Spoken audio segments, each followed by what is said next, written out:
Hey, Alex here with your real estate market update. It's March 13th. Let's jump in and take a look what's going on in Sacramento and Placer County. Before we jump in and take a look at the numbers, I wanted to point out this blog that I posted yesterday, Equestrian Ranch Essentials. So I'm big into the land and ranch space, and I had clients ask me, "Hey, what am I looking for? What do I really look for when I'm evaluating land and ranch?" So I went in and did this blog post and just took a deep dive into what to look for. I'll put a link to this blog in the description. So in our last post, I pointed out the months of inventory, and we had peaked here at the end of January. And you can see that months of inventory were starting to slide back down, and you're going to see that throughout the spring. We've seen buyer activity really increase as we're moving into spring. And you could really see that increase by looking at this red line, which is the pending. Those are pending properties that so we have increased buyer activity, we have loan activity increasing, a lot more requests for buyer loan applications. And so you see the market is heating up. You see the number of for sale properties has increased. So typically after the Super Bowl, you really see market activity increase because that's kind of the end of the holiday season now.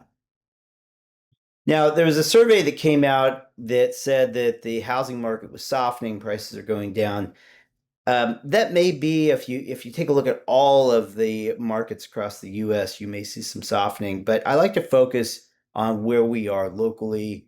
And as you can see, the average price per square foot, it's actually going up in our area because we do have supply and demand. There's a lot of demand in this market right now, and you see that by the pendings that are increasing. Now, average days on market, you can see it's slipping now, and you're going to see this decrease as we go further into spring. But right now, if you're listing your house, you can expect to be marketing that home for 45 to 50 days before it's in contract. That's the average right now. Of course, it varies as to what your situation is and how your property is positioned on the market. Now, let's talk about interest rates. What's going on in the Middle East right now with the war and the increase in oil prices and so on and so forth? It's had an effect on interest rates. I did an update 2 weeks ago, and I was excited about interest rates being under 6%. Well, now we're at 6.35. It's really hard to say what's going to happen with interest rates. The political environment in this country and throughout the world is has never been more unpredictable, I guess is the best way to describe it. And we're seeing that reflecting in interest rates. So obviously we track them week in and week out, and that's all we can do. That's all we can do is track them. But at the end of the day, when you look at a 6.35 interest rate, historically, it is below the average. Our average interest rate over time, if you look at it, is 7%. So we're below the average. I still say that we're still remembering the 2% interest rate market, but I want to show you how you can get a sub 3% rate still. Now, every week I bring up Assume List. And what Assume List is a site that we've put together that shows assumable mortgages on properties that are listed. And so I put together this link here, and you'll see it in the description of assumable properties. You have one here in Sacramento at 2.83%. So if you went in and assumed this property, there's a cash gap of 250,000 between what's owed on the existing first and what the sale price is.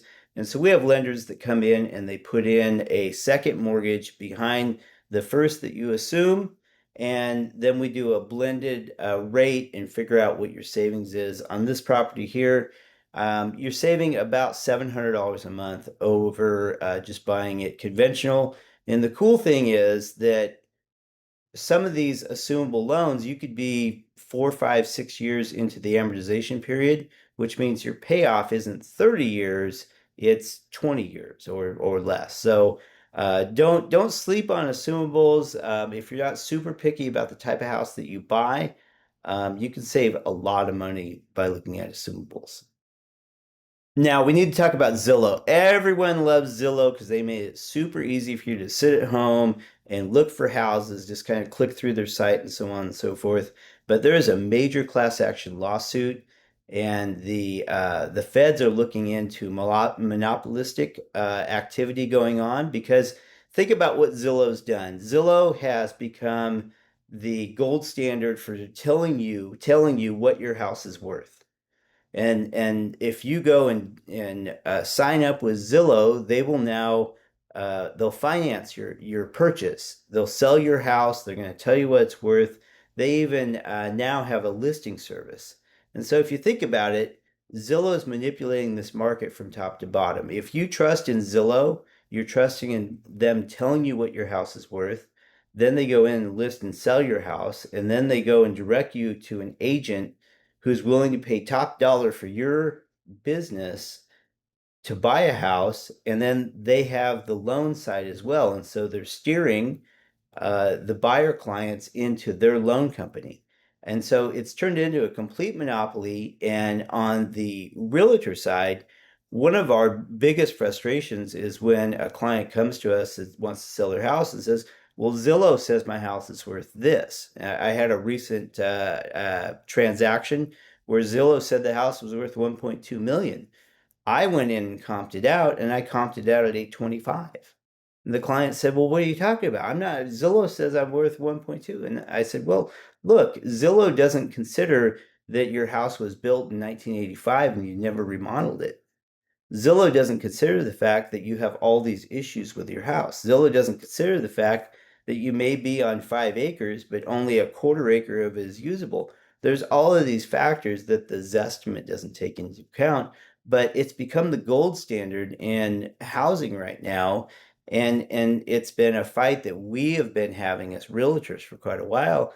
And really, I look at the National Association of Realtors, a organization that I'm required to be a member of, and they've allowed all this to happen by allowing Zillow to have really access to our data that I feel they shouldn't have. So obviously, I'm on a soapbox with that. It's something I am frustrated with, but you should check out and see what Housing Wire has to say. It's going to be very interesting to see what happens to Zillow. I really think they're going to lose this battle, especially after the NAR lawsuit that was brought, and how they're claiming the commissions were being manipulated by us realtors. Well, you want to talk about manipulation, look into this Zillow lawsuit. It's going to be interesting.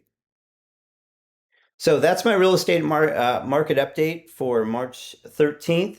Again, if you're wondering what your house is worth, just reach out to me. I have had several conversations just this week from homeowners about what their house is worth and what they need to do to get their house ready to list. So that's been some very interesting conversations.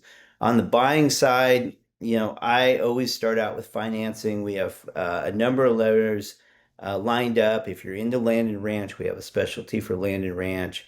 First time home buyer, VA, whatever your type of purchase is, we have specific lenders lined up to help you with your financing. I always start with financing on the home search so that we create the right expectation when we go out there in the market and look for property. So that's my market update this week. I look forward to your comments. And as always, if you know anyone that's interested in buying or selling a house, I always love those referrals coming in. And like I say, if you're interested, obviously just reach out to me. So that's my market update. I'll catch you next week.